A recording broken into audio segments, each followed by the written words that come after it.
Okay, we have discovered that the Christians are thriving. Christians are thriving. Not a good start. I have quite a fun century because I haven't got that much in it. Mm-hmm. I don't think it's just not the most killer of centuries, but there is some cool stuff. Things are happening that are just boring things. Yes. So you've tried to make it fun. 5th century, so what years are those? 400 to 500. 401. I'm going to say it every time. Hate that. Okay, this is a boring thing, but basically Eurasia, which is Europe and Asia, is just a little bit unstable during this time. Okay. That's just one of those things that people like to say. People are travelling a bit more all over the place. They're going, oh, should we go over there? Oh, guys, let's go over there, you know? Yeah. Okay, you've got these cool groups. They have cool names. The Vandals, the Visigoths. And they are striking the Roman Empire. Stab. Wow. Stab. Would you rather be part of the Vandals or the Visigoths? Visigoths. Goths. Like an actual goth, yeah. Make your best guess. The Visigoths. Yeah, well, the Vandals, you know. Vandals sounds pretty cool. And also, I think from my readings, the Vandals had a stronghold in North Africa, which the Roman Empire tried to take back, and the Vandals were like, no, I think. Cool. So, yeah, everything's going badly. The emperors don't have much power. They're freaking out. They're transitioning a lot. There's some cool information that maybe Venice was first formed around this time. So obviously, you're the Roman Empire. Stab. What are you going to do? People are going to run away. Yeah. Some of them ran away to this little muddy, marshy land in Italy, where there were some weird kind of muddy islands, and they started to fish there and do a few things there. And Venice did not look as it looks today at this time, you know. So yeah, it was sort of like a refugee area during the Roman Empire. That's interesting. Now, you asked me a little bit about what is the UK culture, when did that start? Oh, yeah. This is when things start to become... Right, because I was wondering, within the Roman Empire, I just get confused as to when and where culture started. Did different countries have different cultures before the Roman Empire?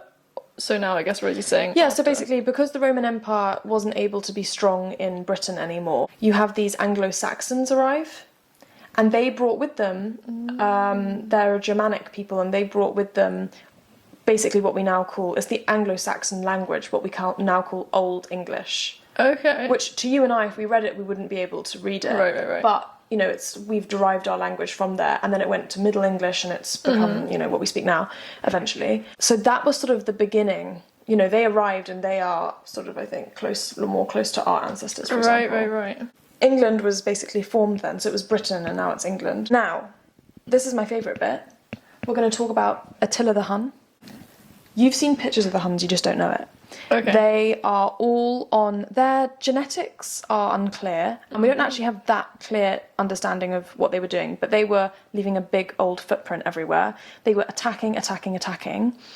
They're called the Huns, and they're all on horses, and they've got bow and arrows. Huns and horses, bow and arrows.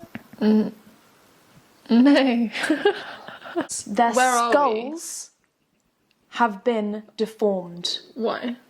Because they like to do that. So they get the baby, the baby's born, they slice open its face all over. It's to desensitize it to pain. That was their idea. So you've got these scarred faces. Holy moly. Now they're going to start squeezing the skull, because when the baby's young, the skull is very malleable. So they're going to squeeze it and deform it up into almost like an egg shape, elongate it up. Why? People just do different things, don't they, on planet Earth? True. So I don't really know what they thought that was doing, but they were doing it. And they were... Wait, where are they in the Roman Empire? Oh, they're not. They're sort of outside, up over there. Sorry, up to the... Well, anyway, I don't really know. They're all over the place. They're running all over. Attack. They are savage. They're throwing nets over people in the Roman Empire and then bow and arrows into them. They are kill, and they're really good at what they do. Attila, he wasn't about a life of luxury. He just wanted to live in his hut and attack. Wow. Yeah. Livia, their faces were sliced up. Yeah. They were like, you do not feel pain. You are a warrior. Go. Attack. That's pretty on crazy. your horse. So they were using stirrups. Yeah. Now, he died about halfway through the century, but after a long reign of leading the Huns and just absolutely killing it. Cool. He was an intense-looking guy who was often depicted as looking as intense as his character's reputation.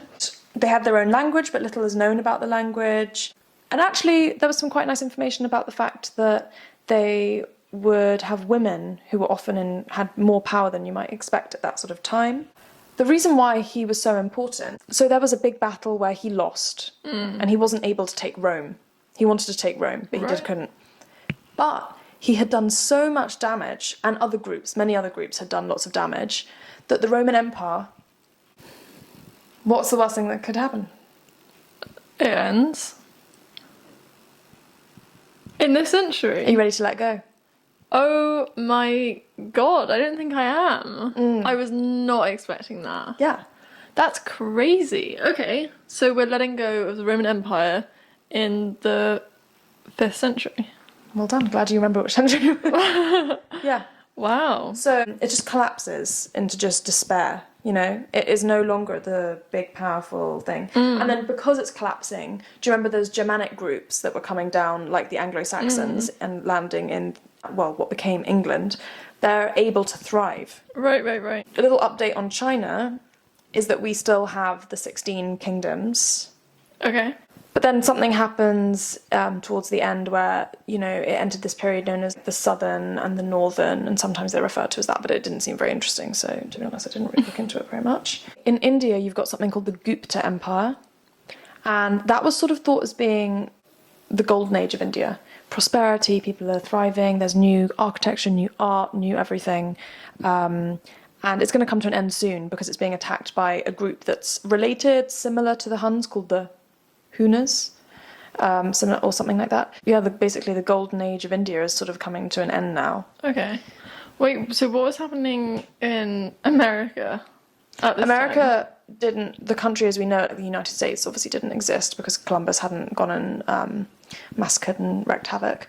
But you have native Indians who had arrived many, many years, you know, before. Okay. And I think you've got in the South America, we've got Mayan cultures, and I know that in this century there was a big volcano which killed a lot of people in what is now El Salvador. But otherwise there isn't that much. I think a lot of what was there before has been destroyed now. Right. And honestly, they just don't really talk about the Americas that much, but it would be interesting. I'll try and look into that more. Well, I guess because maybe it was mostly tribes doing their thing. Yeah. Rather than this empire trying to take over this empire and, you know. Yeah. Another thing is that Buddhism was really spreading around. So people were traveling to collect Buddhist scriptures and they were spreading the word. Especially Chinese Buddhists were, you know, making sure that no one forgot about good old Siddhartha. I have something shocking to say. That's the end. What? I think I went a bit too fast. Not even half an hour.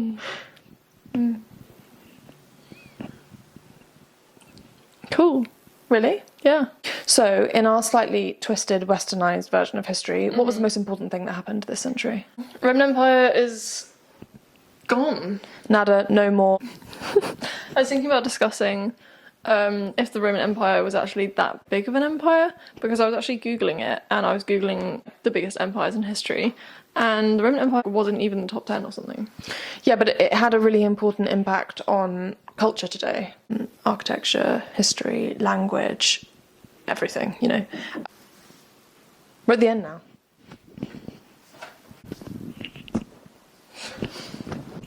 Okay, so Olivia's sort of collapsed. Oh, collapsed just like the Roman Empire collapsed in this century. What was your favourite thing that you learnt in this century? In fairness, like, it was a boring century. So fair enough that it wasn't. I don't know, the Huns to me are really interesting. Because they're not really honeys. Are they the ones that took down the Roman Empire? When we say they took down, they're one of the most famous groups to do that. They were involved in weakening. Genuinely can't even get a tiny smile